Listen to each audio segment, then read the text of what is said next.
Balog'atga yetgan qiz uyga kechikib kelsa, rus oilasida uni qanday kutib olishadi?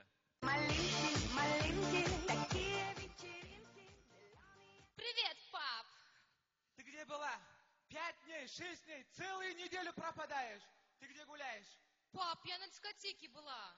Ладно, проходи, утром поговорим. Ana endi xuddi shunday holat Xudo ko'rsatmasin o'zbek oilasida takrorlansa-chi.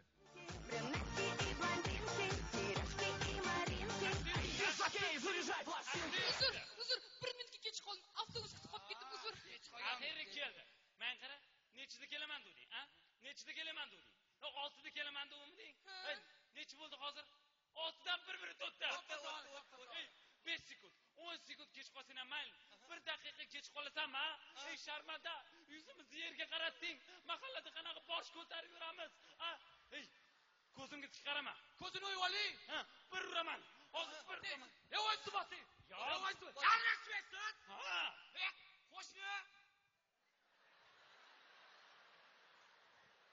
Bu bilan o'zim gaplashaman. Gaplashing. Sen boshimga bitgan balo bo'lding, qiz bo'lmadingsan, xommi?